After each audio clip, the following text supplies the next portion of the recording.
¿Qué tal, amigos? ¿Cómo están? Un nuevo programa de Contracara. Martín. ¿Qué tal, Manuel? ¿Cómo estás? Así es, una nueva semana, nuevos temas, pero una situación política que no parece cambiar mucho que digamos, Manuel. Sí, la verdad, por todos los índices de información que tenemos, el actual gobierno parece pues que no va a tener ningún giro que evidencie un cambio, ¿no?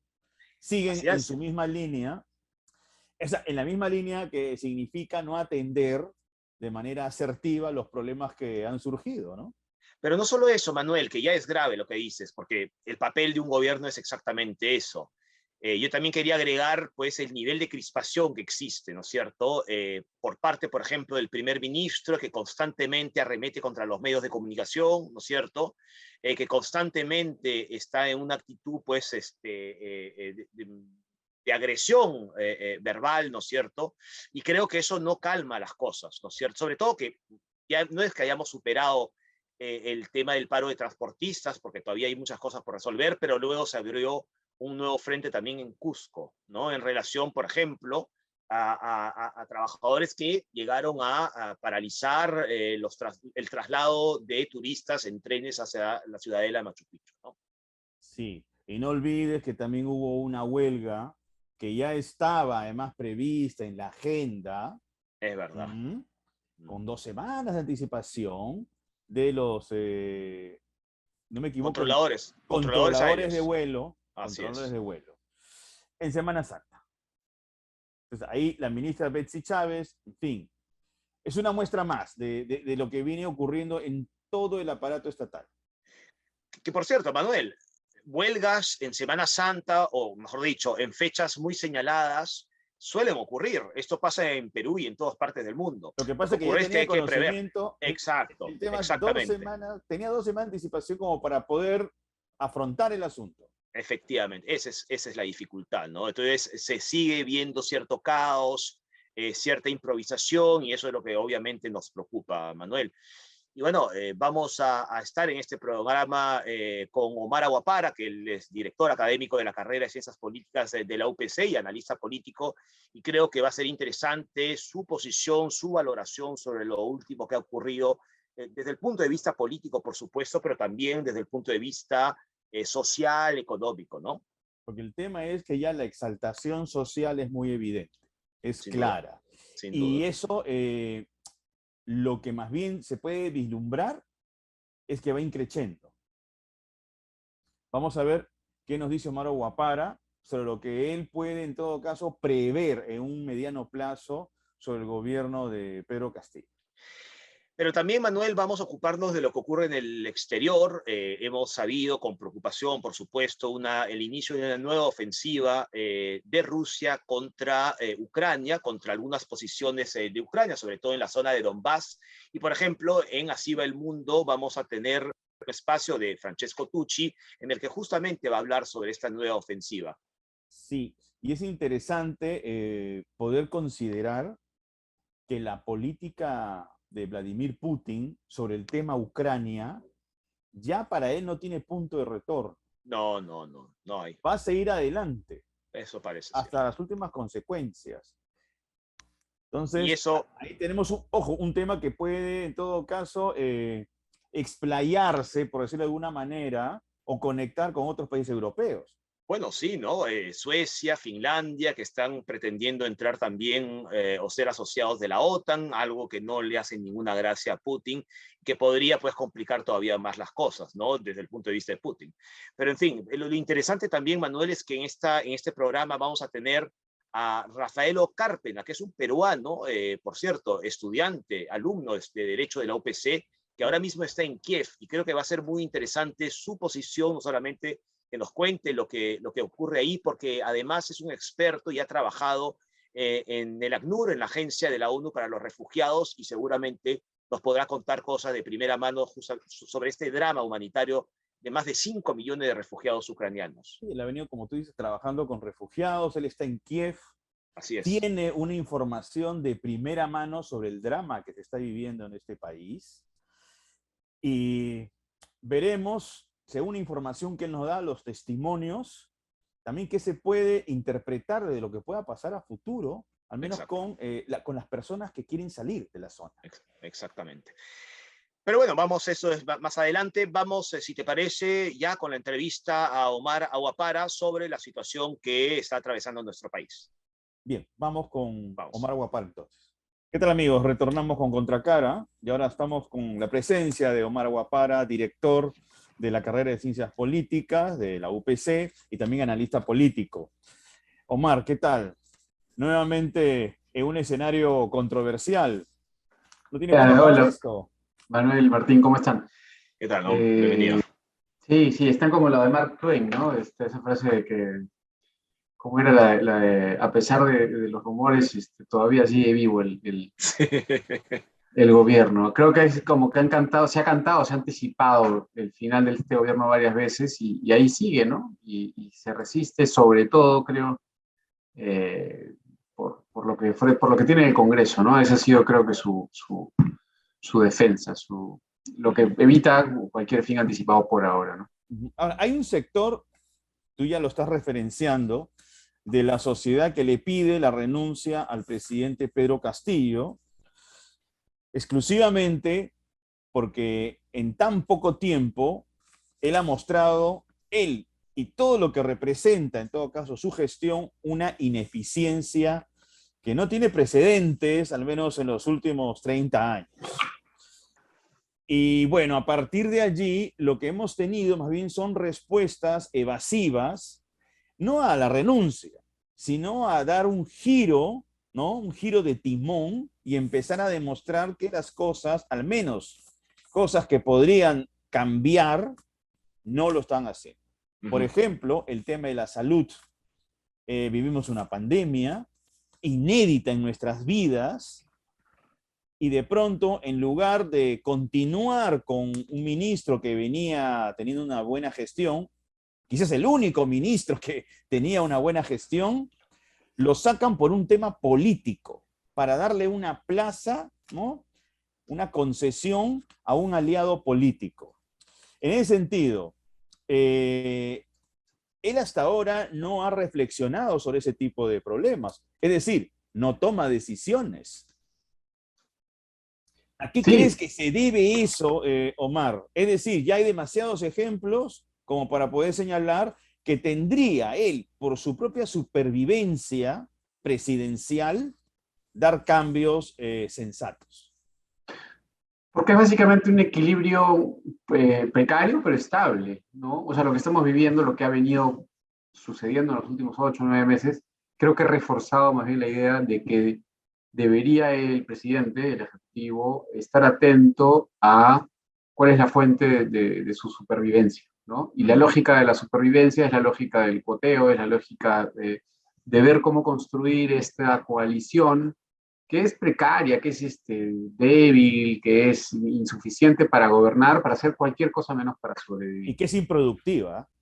Y que es un desastre, ¿no? Pero es una lógica muy de corto plazo, porque al final, y ya lo vamos a empezar a ver, y ya se está viendo, eso te desgasta mucho y no te da, creo que, el suficiente oxígeno para aguantar 5 años. Esto no creo que se sostenga 5 años en esta dinámica tan conflictiva, ¿no? Ya hemos pasado, ya no es solo el conflicto político que estaba al principio muy enmarcado entre la oposición en el Parlamento y el Ejecutivo, a punta de, bueno, o sea, había, ¿no? Las mociones de vacancia, un par de censuras, que me parece poco, pero bueno, habían censuras, interpelaciones.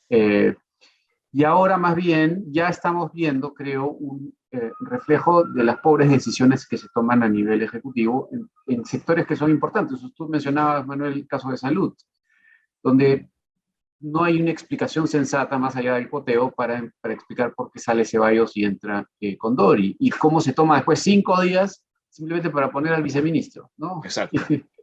Bajo la misma lógica. Pero la lógica es funcional a los intereses de corto plazo, de sostenérselo como sea en el gobierno, pero como te digo, no creo que eso sea suficiente para aguantar 5 años, ¿no? Porque ya lo que te decía es ahora vamos a entrar a la conflictividad, empiezan a asomar los conflictos sociales, que estaban un poco guardados, escondidos, opacados por la dinámica tan conflictiva que venimos viviendo políticamente desde hace varios años, y surgen nuevamente estos paros, cierres de carreteras, con mucha fuerza. Cusco ha estado en un paro regional muy fuerte, anuncian para el jueves, creo, otro paro, y eso le pone más presión. Y ante un gobierno que es bastante amateur y que no estoy seguro no creo que tengan las herramientas necesarias para manejar este tipo de conflictos, eso puede irse un poco de las manos también, ¿no? Ahora, Omar, tú mencionabas acerca de estos conflictos sociales. De hecho, algunos de ellos empezaron en Huancayo, donde ya el presidente ha tenido un revés importante en este Consejo de Ministros descentralizado hace unas semanas, en la que ya algunos líderes sindicales le echaron en cara lo que estaba ocurriendo en el país y le pidieron, de hecho, su renuncia. Pero antes has mencionado algo interesante. Mencionas que pocos intentos de censura de ministros. Y más adelante me gustaría hablar contigo, bueno, o te lo pregunto de una vez, ¿cuánto de responsabilidad tiene también una oposición que, por ejemplo, no estaba tan convencida de censurar al ministro Condori? De hecho, Jorge Montoya dijo, vamos a darle un mes, cuando estaba clarísimo la ineptitud de un ministro frente a un ministerio en el que evidentemente no sabía muy bien qué hacer. La permanencia de Castillo y fíjate lo que voy a decir, la aparente tranquilidad que existe también tiene que ver con una poca capacidad de la oposición de hacer bloque y de convencer a personas de que por aquí no podemos seguir. Sin duda, que no se puede explicar la sostenibilidad, la continuidad de Castillo sin mirar a la oposición, ¿no? Y ya lo habíamos visto desde temprano, creo. Pero lo que hemos visto en estos 8 o 9 meses, ya casi un año, es que quien ha ganado un poco más de fuerza en realidad es el Ejecutivo. ¿Sí? Quien ha sumado un poco más de votos a su coalición ha sido el Ejecutivo. Podemos criticar la forma de repente, ¿no? Hay mucho, probablemente, sucio o ilegal o informal de por medio, arreglos con congresistas por ciertas obras, ¿no? Contratos. Pero, bueno, ha hecho su trabajo político y ha incorporado gente de otras bancadas. Hemos visto cómo Acción Popular, Alianza para el Progreso, muchos están jugando para hacer un doble juego. Los niños. Los niños, por ejemplo, ¿no? De Acción Popular.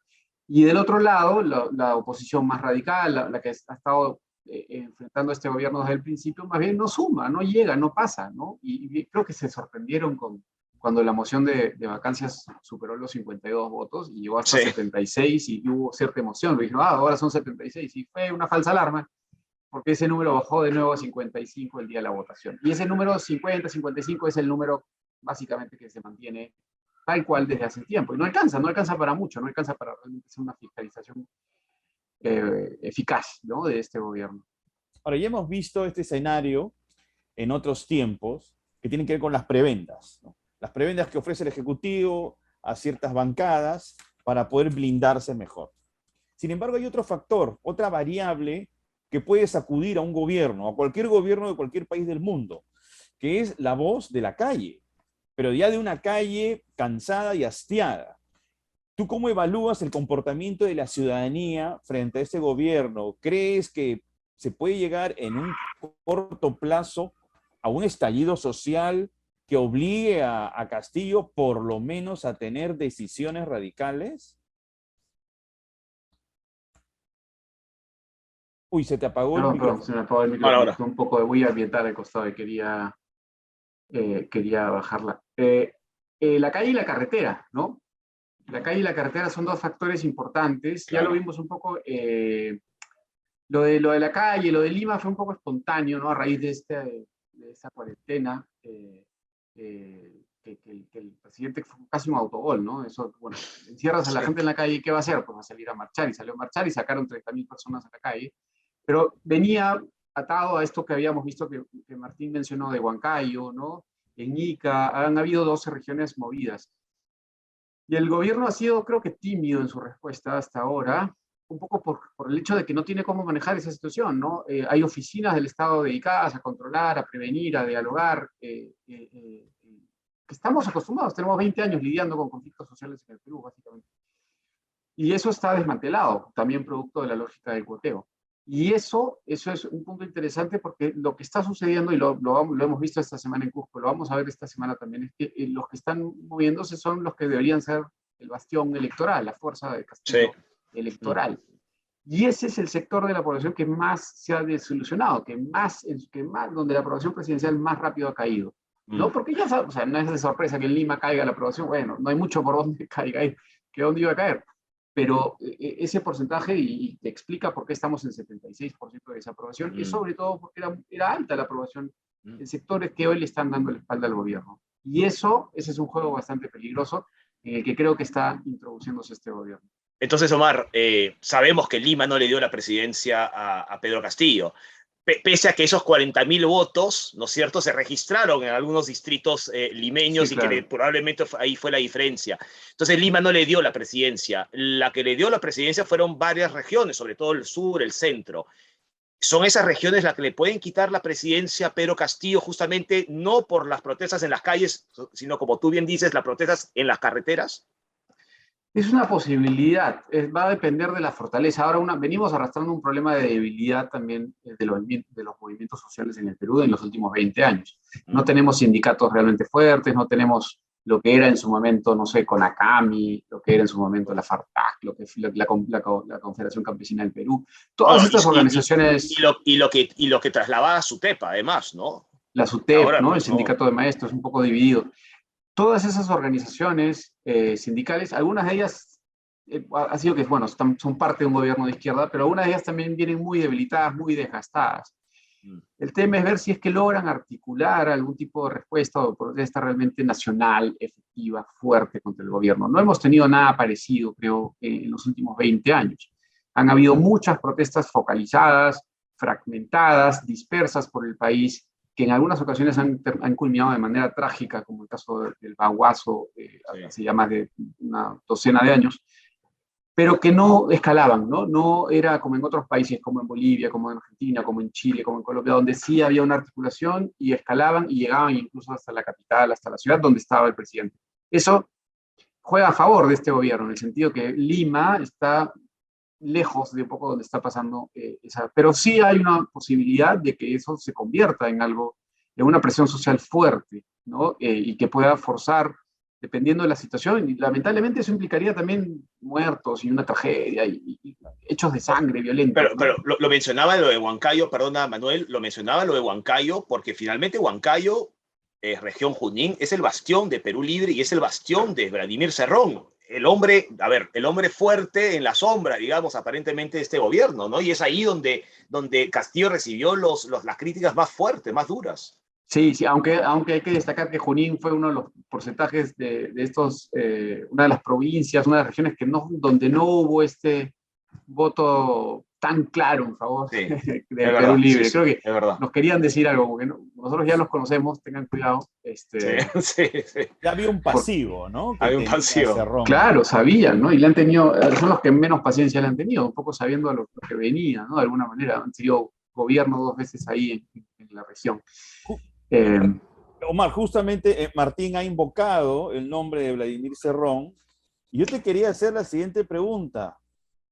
A nivel de representación de fuerzas, ¿realmente cuál es la dimensión de influencia de Vladimir Cerrón en este gobierno, considerando por lo menos 2 etapas? La primera, de un apoyo notorio, es más, de una receptividad por parte de Castillo, que esto fue en la campaña y durante las primeras semanas del gobierno, posteriormente un distanciamiento, aparentemente una reconciliación.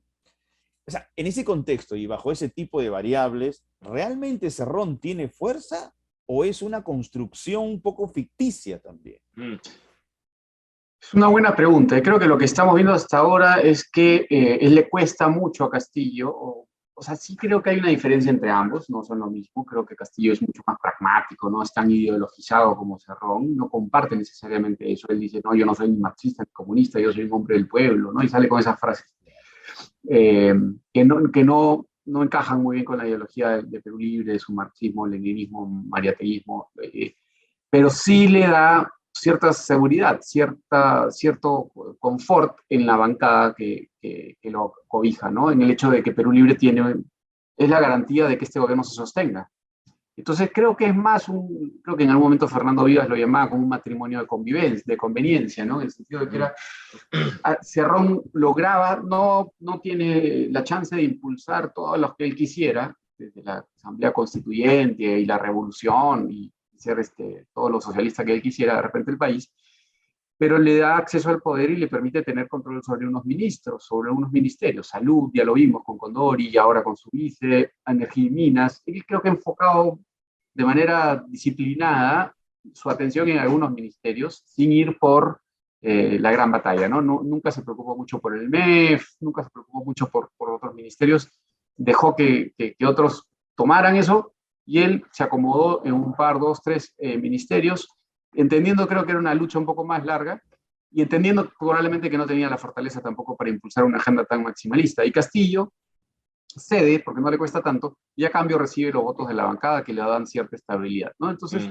ahí hay un arreglo, un acomodo que les es favorable a los dos, pero que no logra de repente, no va a terminar de repente en una historia como la que anticipábamos en términos de... ¿Tú percibes, perdón, Martín, tú percibes Sí. que Castillo tiene miedo?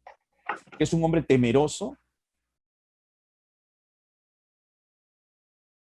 ¿A Martín o a mí? No, Omar. a ti, Omar, no. A ti te pedí disculpas porque te iba a hacer una pregunta. Ah, perdón. Claro. Ok. No, yo lo que creo es que no está muy seguro qué está haciendo, ¿no? Imagínate, es una persona que se ha encontrado casi con ellos los reconocen, Cerrón, Perú Libre, Castillo, estoy seguro que... No es que tenga miedo, sino que no sabe qué hacer. Es muy difícil, ¿no? Es muy difícil, creo que se han encontrado con la presidencia y han empezado a tomar decisiones y se ha empezado básicamente a rodear de algunos con experiencia, o sea, hay de todo, o sea, ese registro de visitas a Palacio, la gente con la que se rodea, hay una cantidad de voces al oído de Castillo que debe volverlo loco en el sentido de a quién le hago caso, ¿no? Y no tiene una disciplina, no tiene experiencia, no tiene un paso por la política previos, por el poder, nunca ha tenido una posición de poder.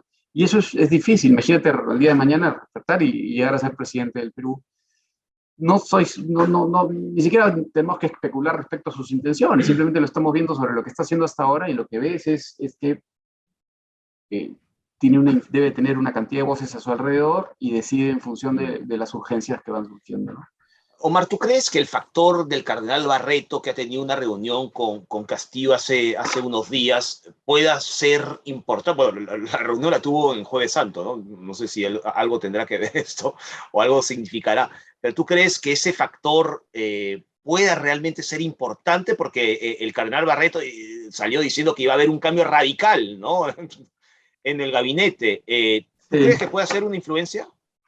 No creo, la verdad, no creo que vaya a tener mucho poder. Es lo mismo que tuvo la reunión con Max Hernández del Acuerdo Nacional, ¿no? Exacto. Hay mucho de esto, ha pasado mucho de esto en el gobierno, de que sí hay de repente aparentes muestras de apertura, de diálogo, ¿no? Hay invocaciones al Acuerdo Nacional y en verdad Claro. no queda en nada, o sea, no ha cambiado mucho. Y luego habla de concertación o de tranquilidad y luego sale Aníbal Torres a disparar a todos los sectores, prensa, oposición, según él la ultraderecha, toma como ejemplo a Adolfo Hitler, en fin, es la crispación hecha realidad, digamos, ¿no? Y eso ha sido la dinámica desde el día uno con Torres, ¿no? Y bueno, Sí. ni hablar de Bellido, tampoco el primero, ¿no?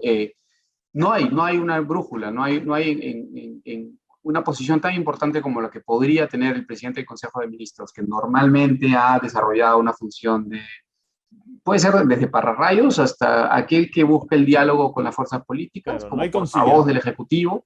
No hay un personaje conciliador, ¿no? No existe, porque tendría que tener alguien, una personalidad así que salga un poco a poner la cara por el gobierno, pero con un tono un poco más conciliador, un poco más dialogante. Y pasa lo contrario, es más, va bien como un cancerbero, ¿no?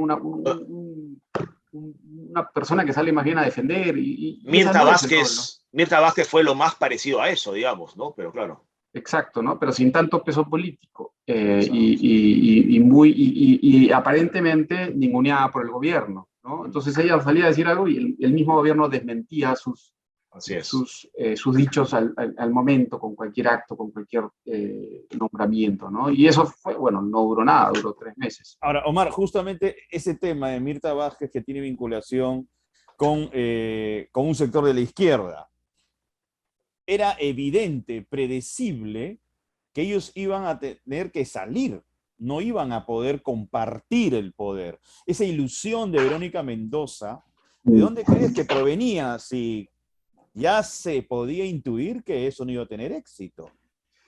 Sí, de repente un poco no sé, de buena fe, ¿no? O de ambición política también, ¿no? Y cuotas de ambición, como lo estamos viendo un poco con el incidente, con el drama más reciente en el partido, ¿no? Que la presidenta del partido decide quedarse y renunciar al partido.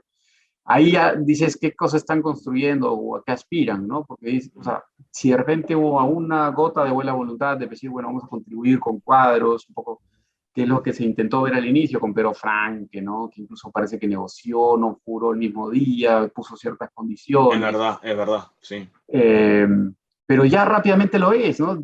Verónica Mendoza diciendo que este era un gabinete, un gobierno diverso, cuando no había ni por dónde hablar de diversidad.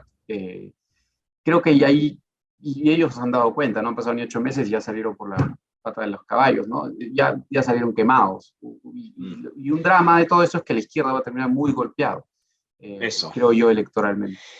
Yo quería hacerte, mi última pregunta iba destinada a responder eso, Omar. ¿Tú crees que con esta situación, aquella dicotomía de izquierda-derecha, se va diluyendo en el Perú? Y, por ejemplo, recuerdo a un ex congresista como Richard Arce, que es un representante de la izquierda, no sé si moderada, pero de la izquierda, que ya ha sido muy crítico con este gobierno, ¿no es cierto? Y que ha reclamado, digamos, que la izquierda, digamos, formal, ¿no es cierto? O la moderada, ¿no? Ya se pusieran a trabajar. Y la derecha, pues es una derecha que no sabemos muy bien cuál es su camino. ¿Qué podemos esperar en el futuro políticamente en cuanto a organizaciones políticas, Omar? Es una buena pregunta. Quisiera poder saber qué va a pasar. Vivimos un problema desde hace muchos años en términos de representación.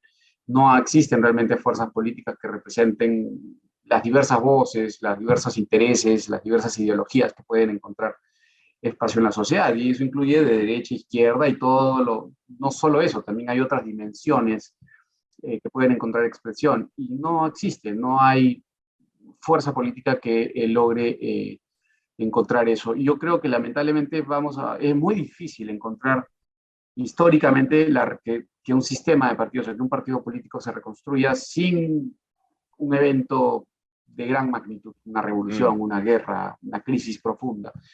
Creo que en su momento eso lo pudo haber representado el fujimorismo, pero también terminó desperdiciando esa ocasión histórica. Y lo que terminemos viendo probablemente sea de nuevo esta dinámica que estamos viendo de vientres de alquiler, de partidos chiquitos siendo arrastrados más bien por una figura con un poquito más de peso que el propio partido, ¿no? Con ciertas figuras públicas, caudillistas, que sean las que un poco empujen el vagón de la vida partidaria de estas organizaciones. No veo que sea muy fácil ordenar un poco la competencia partidaria o la competencia política alrededor de partidos. Y probablemente terminemos ya pensando más en figuras, ¿no? En nombres, que esperemos no tengan pues impulsos muy autoritarios o caudillistas, que traten de pensar un poco más de forma pluralista. Y que sean al menos caudillos que tengan ciertas competencias, ¿no? Al igual que la gente que los acompañe. Eso, ¿no? Que tengan un poco de criterio para porque ahora ya no estamos hablando de temas ideológicos, ya estamos hablando de competencias. No, y lo estamos viendo, ¿no? Ya hemos visto el sector, cada día cae un sector de alguna manera, cada día vemos crisis en sectores. Ya lo hemos visto en transportes, en salud, en educación, en migraciones, RENIEC, y eso es lamentable. Eso es básicamente el producto un poco de la salida, del despido, del éxodo de tanta gente que venía trabajando y haciendo un esfuerzo en el sector público. Terrible, terrible. Omar, te agradecemos mucho que hayas estado con nosotros en Contracara. Como siempre, un placer hablar contigo. Igual, disfruto mucho estar acá con ustedes. Muchas gracias, Omar. Muchas gracias, Omar. Nos estamos viendo pronto. Gracias. Chao, Omar. Gracias. Muy amable. Bien, amigos, hemos tenido un análisis bastante lúcido por parte de Omar Aguapara sobre una realidad que no es lúcida. No. Nuestra realidad política, lamentablemente, ya no es inquietante, no, es trágica, porque lo que nos quieren decir es que la gente que se está ocupando teóricamente de la gestión gubernamental de este país no tiene ni idea. Manuel, ya ni siquiera, al principio sí, pero ya ni siquiera es un tema ideológico, es un grupo de personas que digamos, muestran mucha incapacidad en algunos sectores. Y te lo digo porque cuando al principio, tú lo has mencionado en la entrevista con Omar Aguapara, tuvimos a un ministro de salud, como Nano Ceballos, que tuvo la capacidad de no mover los equipos de vacunación, por ejemplo, y siguió un proceso, digamos, exitoso, ¿no? Tuvo la virtud de continuar Exacto, lo de la gestión anterior. Que es una virtud. Estamos hablando de Ugarte. Exactamente. Que es una virtud, Manuel, porque generalmente cuando acá hay cambios de gobierno siempre cambian todo, pero no, se mantuvo algo tan importante como eso. De los pocos ministros que funcionaba y lo saca. Así es, un hombre izquierda, por una prebenda política. Así es. En un momento tan trágico. A ver, ya cada persona podrá interpretar por qué tiene ese tipo de decisiones el actual presidente. Terrible, pero también es verdad que hay muchos sectores de izquierda y derecha que tienen mucha responsabilidad. Yo recordaba el caso de un congresista de Renovación Popular, por ejemplo, que le daba un mes más al ministro Condori cuando eso ya no tenía razón de ser, ¿no? Pero en fin, Manuel, hay otras cosas que nos preocupan también y mucho, y es lo que está ocurriendo en Ucrania. Lo mencionábamos al principio en la introducción del programa, y es esa nueva ofensiva rusa en el Donbass, ¿no?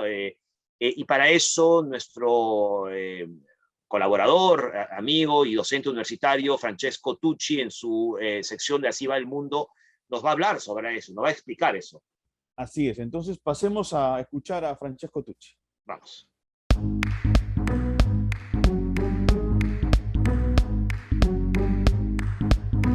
El 14 de abril, las autoridades rusas han confirmado el hundimiento del crucero misilístico Moskva, buque insignia de la Armada rusa en el Mar Negro, afirmando que hubo un accidente que habría provocado un grave incendio. Según las autoridades ucranianas, fueron las defensas costeras a causar los daños fatales al Moskva, golpeado por misiles antibuques Neptune. La dicha niebla de guerra relacionada con la propaganda y la desinformación, por ahora no permite aclarar los hechos y conocer el destino de la mayoría de los marinos rusos que, según Moscú, tuvieron la oportunidad de abandonar el crucero antes de su hundimiento. Lo que sí sabemos es que la guerra en Ucrania está viviendo una nueva fase después del retiro en el norte del país de las fuerzas militares rusas que apuntaban a acercar la capital Kiev. El retiro de las tropas rusas ha desvelado indicios contundentes sobre graves crímenes de guerra, violaciones, torturas, ejecuciones de civiles que se hubieran cometido durante el periodo de ocupación, sobre todo en Bucha, ciudad en la periferia de la capital, y se están investigando para aclarar las responsabilidades. El repliegue de numerosos grupos tácticos de batallón, GTB, las unidades básicas del ejército ruso conformadas, se estima, por 600-800 soldados, no ha significado una desescalada del conflicto, porque varios de estos GTB han sido desplegados en el este y sur de Ucrania para romper las defensas y tomar el control total del Donbass y del sur del país, quitando a Kiev el acceso al mar. Para lograr estos objetivos han llegado refuerzos desde la Federación de Rusia, principalmente artillería, para bombardear las áreas alrededor del frente y favorecer la ruptura de las defensas ucranianas. En la actualidad, se estima en 76 los grupos tácticos de batallón desplegados en los territorios ocupados del este y sur de Ucrania en los últimos días. Mientras tanto, los ucranianos reciben un flujo constante de armas por parte de Estados Unidos y varios países europeos para resistir y eventualmente organizar contraataques para evitar ser rodeados en varias áreas del frente. Se está viviendo en práctica una guerra de fricción en la búsqueda de un punto débil en la línea del frente para tomar una posición de ventaja y romper las defensas del enemigo. Lamentablemente, las negociaciones que siguen detrás de las bambalinas se han estancado No hubo en estos días ningún avance, también por el destino de los ucranianos defensores de la ciudad de Mariupol, en el sur del país, refugiados con centenas de civiles en la Seria Azovstal, rodeada por las fuerzas rusas. El presidente ucraniano Zelensky advirtió que la eliminación de los militares atrincherados en Mariupol pondría fin a cualquier negociación de paz en este conflicto que ha provocado hasta ahora 5 millones de exiliados y 7 millones de desplazados. En conclusión, los esfuerzos negociales por ahora se han estancado y el peligro de una ulterior escalada sigue vigente.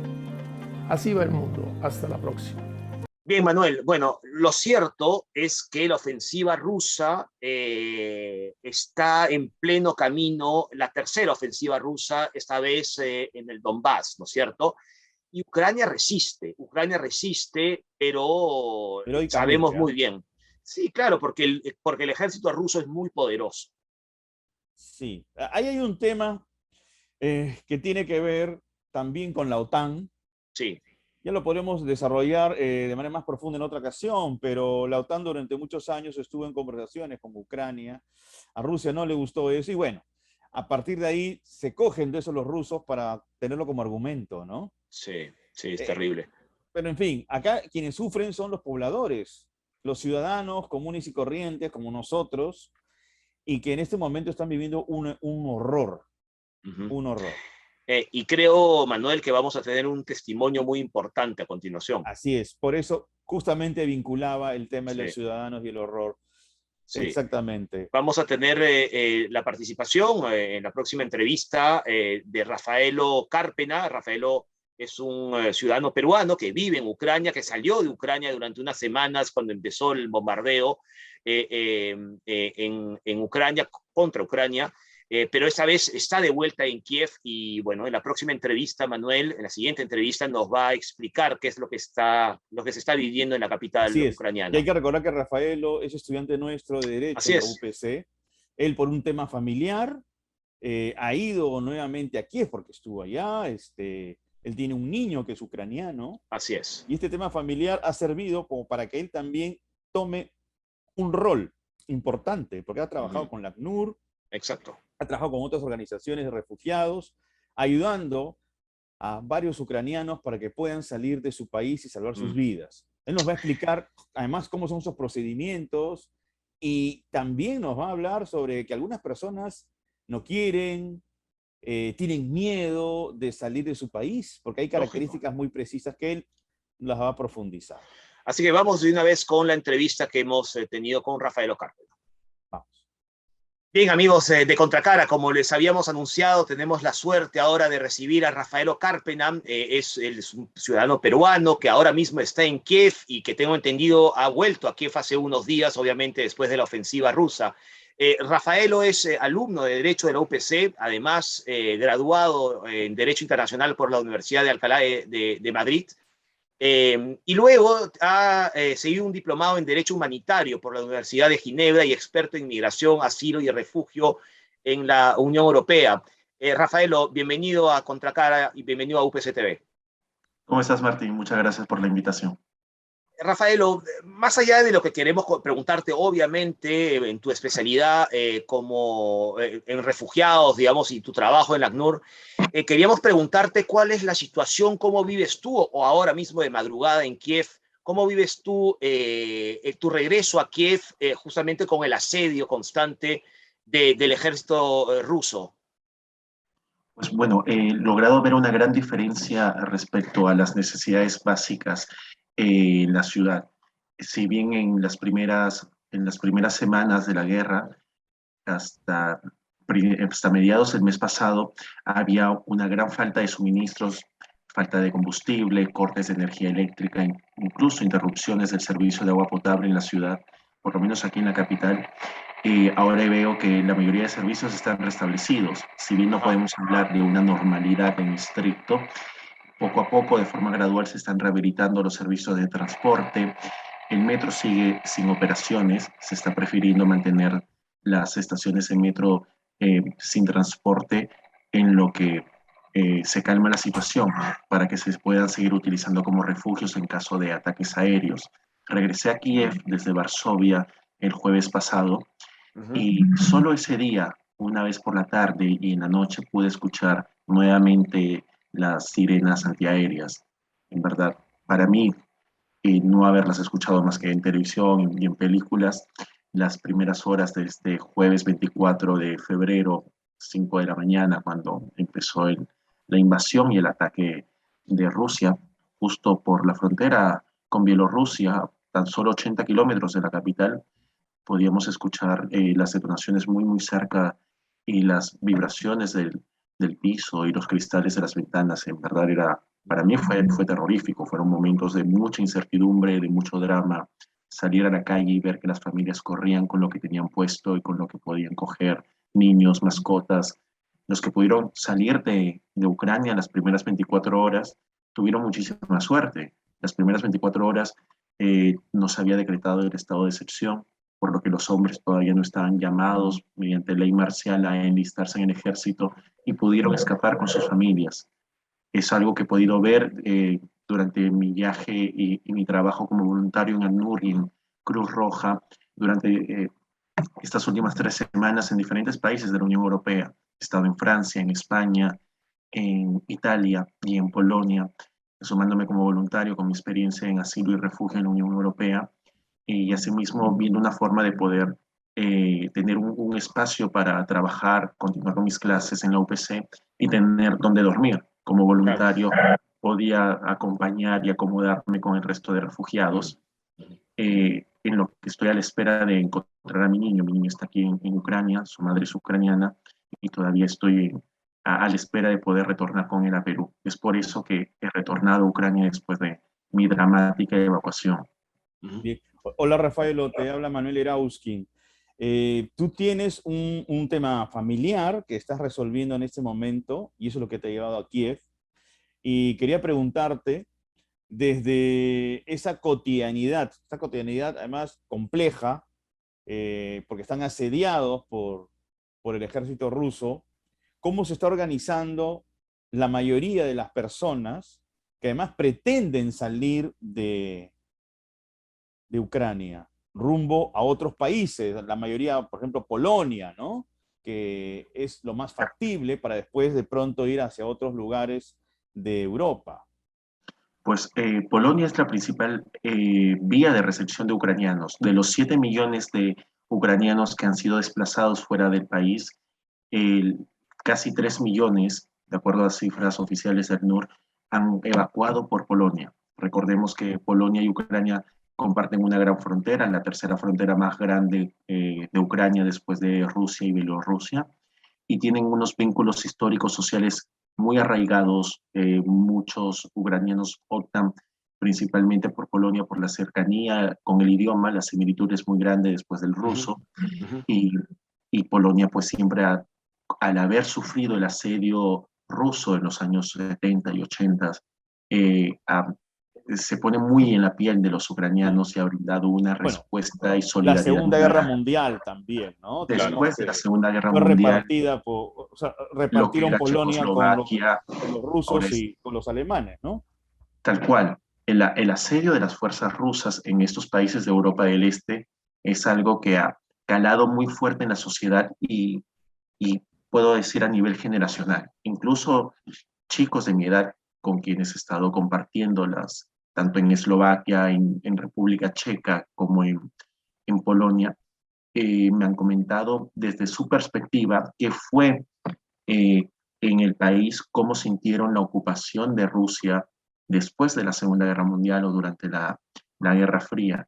Y pues los documentales que me mostraron y los que estuvimos conversando me cambiaron totalmente el panorama. Nosotros desde Perú tal vez, o pues desde el otro lado lo que me dicen ellos, la historia la escriben los vencedores, nosotros hemos perdido. Por eso el mundo no sabe lo que hemos sufrido y por eso es que todos los países de Europa del Este se han mostrado muy receptivos con los ucranianos y la respuesta no solo es de solidaridad, es de inmediata urgencia y fraternidad. Entonces, al ver en estos momentos cómo está la situación de Ucrania, veo que por lo menos en la capital y en estas zonas del suroeste, las familias están esperando no salir, buscan todavía aguardar porque se siente una relativa calma, puesto que ya los ataques se están concentrando en el Donbass. En Donbass. Y hay muchísima gente que tiene miedo. Recordemos que Ucrania es uno de los países más pobres de la Unión Europea. Ucrania es un país, como decía mi profesor de Derecho Internacional Público en Madrid, de anteayer, tiene 30 años de historia republicana. No están integrados todavía en la Comunidad Económica Europea y muchísimos no han salido ni siquiera de su ciudad. Hay un gran miedo para ellos de enfrentarse al mundo fuera de su país. Hermanos y amigos de mi esposa, de la madre de mi hijo, que pues teniéndome a mí, yo he podido rentar un coche aquí, tengo ciertas facilidades para ayudarlos con documentación, para sus solicitudes de refugio o protección internacional, o poder ubicarlos incluso, tienen miedo de salir. Tienen miedo porque, al igual que muchísimos, no saben qué es vivir en Europa, no saben a lo que les viene, primero por la barrera idiomática y luego, el Parlamento Europeo aprobó mediante una directiva un procedimiento especial y urgente para la inserción social de los ucranianos mediante una autorización de residencia y trabajo automática. La mayoría de países de la Unión Europea, los 27 estados de la Unión, conceden en 24 a 48 horas el permiso una vez presentada la solicitud. Esto es independiente de una solicitud formal de refugio de protección internacional. Es específico y es por primera vez que se activa este tipo de mecanismo únicamente para los ucranianos. Por ejemplo, los solicitantes de protección internacional, que es el término correcto, no se habla de refugio o asilo, aquí comparado al cómo lo tratamos en América Latina, ucranianos que pedían protección subsidiaria en España tardaban en promedio 3 años. Sí, sí, te oímos, Rafael. Seguimos. Sí, perfectamente. Ok, perdón, se me fue la pantalla. No, acá seguimos, te escuchamos. Tardaban en promedio 3 años en tener una respuesta por parte del Ministerio del Interior, que es el organismo encargado de la solicitud de protección internacional de los extranjeros, y usualmente era negativa. Tenían que apelar mediante un procedimiento contencioso administrativo y era muy difícil que la tuvieran. Con este nuevo mecanismo, todos los desplazados de Ucrania, porque la directiva de la Unión Europea no distingue nacionalidad, sino se refiere, y el lenguaje es muy importante en estos momentos, este beneficio, este mecanismo alcanza a todos los desplazados de Ucrania. No hay distinción de nacionalidad. Rafael, si me permites, justamente quería preguntarte sobre eso específicamente. Tú has hablado del caso de España, ¿no es cierto? Tú has estado viajando como voluntario de la Cruz Roja en las últimas semanas a través de Europa. Quería saber cómo se percibe desde Ucrania el apoyo europeo. El presidente Zelensky no diría que se ha quejado, pero ha subrayado mucho, durante mucho tiempo, la importancia de ese apoyo, ¿no es cierto? Y de la condena y las sanciones contra Rusia.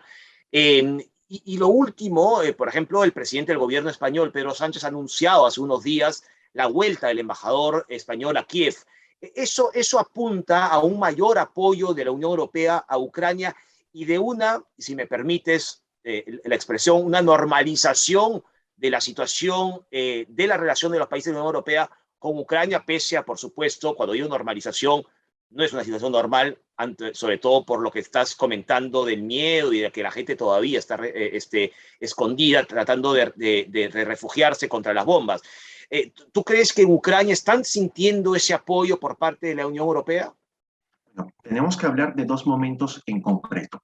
Las primeras 2 semanas desde que empezó la ofensiva militar rusa en Ucrania y actualmente. Durante las 2 primeras semanas, si bien por un lado se sintió mucha solidaridad de parte de la Unión Europea por la recepción y las fronteras abiertas de los refugiados, se sintió que quienes estaban ayudando realmente eran los países fronterizos, Moldavia, que no es parte de la Unión Europea, pero sí Eslovaquia, Rumanía, Hungría y Polonia. Y los ucranianos de a pie, con quienes me entrevistaba y convivía a diario en búnkers, sótanos o transportándome de un lado a otro, he recorrido un tercio del territorio ucraniano, movilizando mujeres, ancianos, tratándolos de acercar a alguna frontera en la búsqueda de mi hijo en los diferentes campamentos fronterizos, me comentaba, oye, la Unión Europea puede hacer más, deberían ya estar mandando más armamento, deberían mandar el ejército. A nivel político, las expectativas por parte del presidente Volodymyr Zelensky era, primero, un llamamiento, un llamado urgente a una acción inmediata y una incursión militar extranjera, lo cual es imposible. En términos legales y políticos, era imposible que la OTAN se comprometa a ese nivel. Es más, la OTAN formalmente no está como organización suministrando armamento, sino lo hace a través de sus países Claro. Que lo integran. Polonia, Reino Unido es el último país que está mandando el armamento de mejor tecnología para Ucrania. Estados Unidos también, pero la respuesta de Estados Unidos ha sido muy, muy, muy pequeña, por así decirlo, comparado a sus incursiones en Medio Oriente. Entonces, por un lado, en los primeros días se sentía una gran decepción por parte de Estados Unidos, la OTAN y el resto de países de la Unión Europea. Esperaban una reacción más rápida e incursiones extranjeras militares aquí. Lo que hasta el momento vemos que Ahora, no va a pasar, Rafael, no va a pasar. El armamento recibido por Ucrania de parte de países como el Reino Unido, también de Estados Unidos, ¿es un armamento que realmente está marcando una diferencia? ¿Es importante? ¿Está teniendo un rol, digamos, determinante en esta contienda bélica?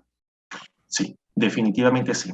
Recordemos que a partir del manifiesto de Budapest, Ucrania cede todo su armamento y arsenal nuclear a Rusia para desmantelamiento, lo que a nadie nos consta si efectivamente Claro. ocurrió. Ocurrió, Pero sí. puede ser que lo hayan reutilizado, reciclado para pues, las fuerzas militares rusas en la actualidad, no lo sabemos. Entonces, a partir de allí, Ucrania tiene un gran problema de infraestructura que hasta ahora lo vemos, por lo que siendo una república nueva, sin acceso a la Unión Europea hasta el momento, que también es otro tema muy importante del que tal vez podríamos hablar, las expectativas son muy grandes. Y Ya está todavía el proceso iniciado, ¿no? Recordemos que el proceso es dentro del Parlamento Europeo. Sí. El Ejecutivo de la Unión Europea no es más que una invitación, pero no es vinculante. La decisión la Sí. toman al unísono los 27 países miembros. Entonces, por más que sea muy representativa la visita de Ursula von der Leyen en Ucrania hace 10 días, su opinión y su informe no es vinculante para la candidatura y aceptación de Ucrania en la Unión Europea. En verdad es un gesto más que una parte del procedimiento. Y por lo que yo veo, está paralizado o no se ha iniciado todavía. Bueno, retornando a la pregunta anterior, efectivamente, Ucrania es un país con muchísimas limitaciones, su gasto en equipamiento militar era muy reducido y manejaban equipamiento herencia de la época soviética. O sea, estamos hablando de hace 30, 40, 50, claro, los 60 70, años. los 80, ¿no? Entonces, ha sido muy sorprendente que el buque insignia de el Mar Negro, el buque ruso, que he olvidado el nombre, haya sido hundido Moscov, por un ¿sí? torpedo. El Moscú fue hundido por un torpedo ucraniano de fabricación soviética, de los que queda una docena en actividad nada más. Vemos que no ha sido gracias a armamento extranjero, pero sí ha sido fundamental inteligencia extranjera, el uso de los satélites por parte del ejército de Estados Unidos, inteligencia del Reino Unido, todo eso ha sido fundamental para que el misil pueda derrumbar el buque insignia de la Armada rusa, que es una gran victoria moral Seguro. y política para Ucrania, después después de haber perdido Crimea en 2014 y pues la irrupción en Odessa desde la península de Crimea, que es algo que se temía mucho por parte de los ucranianos. Son muy patriotas y Odessa es una de sus provincias más Rafaelo, representativas. Mira, Rafael, antes que nos gane el tiempo, solo te quiero hacer una pregunta de mi parte, que es la siguiente. Desde lo que tú has visto y lo que estás viendo, sé que es difícil responderla, pero al menos si nos puedes dar un alcance, ¿cómo percibe la población, el gobierno, hasta cuánto pueden resistir? Porque, queramos o no, el ejército ruso es un ejército muy poderoso. Sí. Recordemos que hasta iniciada la guerra, solamente en las fuerzas ucranianas, una cifra de 300.000 soldados. Solo en la frontera con Bielorrusia, Moscú había mandado 100.000 soldados de un día para otro. Hay una gran desproporción entre el ejército ruso con el ucraniano. Sumando aún así las legiones extranjeras que se han sumado, en número nos superan ampliamente. Ya puedo hablar de un nosotros, por cuanto estoy aquí, mi hijo también es ucraniano, y la recepción para conmigo ha sido muy grande por parte de diferentes personas en Ucrania. Lo que se sabe y de lo que no hay incertidumbres que se vienen meses muy duros, hablando con taxistas, con militares, con policías en las estaciones de metro, etcétera, saben que la situación es muy difícil y ellos, con el dolor de su alma, siendo hombres no pueden salir de Ucrania, prefieren como sea mandar a sus esposas, a sus padres y a sus niños fuera.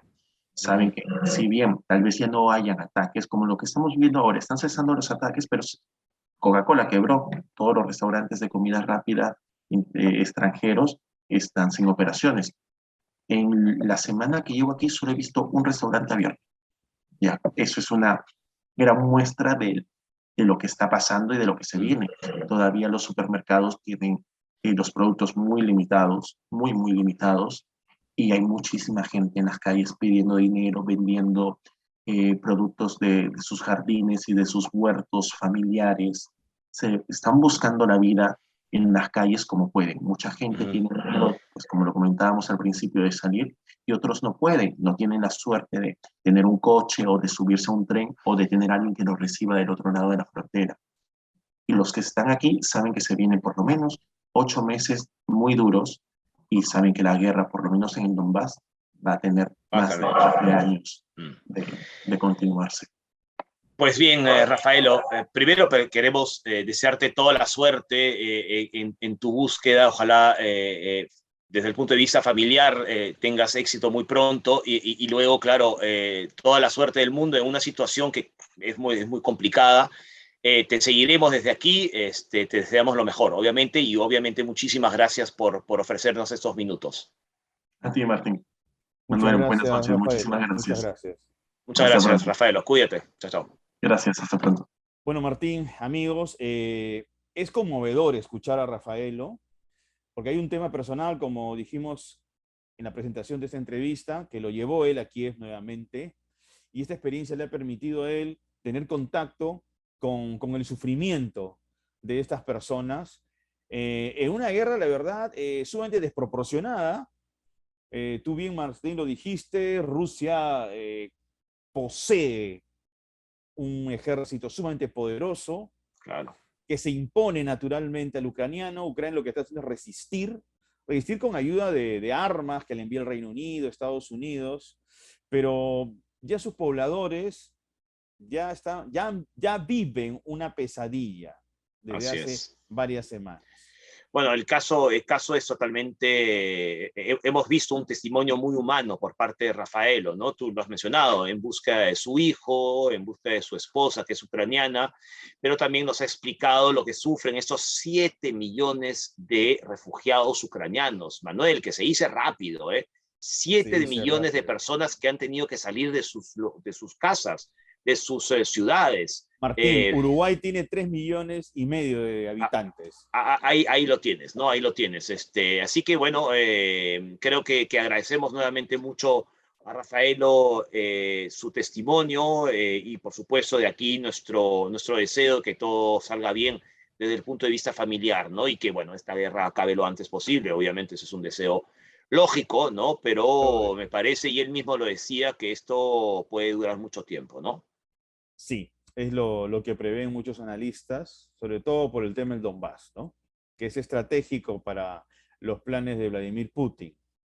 Manuel, hemos tenido un programa con temas duros, ¿no es cierto? Hemos hablado con Omar Aguapara de la situación del Perú, la situación política, social, económica, por supuesto, y es pues es una realidad que no nos anima mucho, pero y por supuesto hemos hablado ¿no? sobre Ucrania. Yo espero que la próxima semana tengamos, no sé si mejores noticias, pero digamos, algunas cosas un poquito más positivas, pero como buen programa periodístico son temas que tenemos que tocar. Así es, Martín. Y bueno, tarde o temprano las cosas cambian. Sí. Así que esperemos que en nuestro país pronto tengamos señales positivas, señales positivas. Por ejemplo, que se acerque el partido de Perú de una vez, que queremos noticias positivas.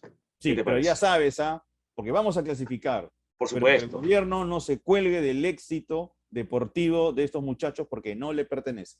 Efectivamente, Manuel. Pues nada, con esto terminamos la edición de esta semana. Muchas gracias a todos y nos vemos la próxima semana, Manuel. Listo, un abrazo. Chao, chao. Chao. Chao.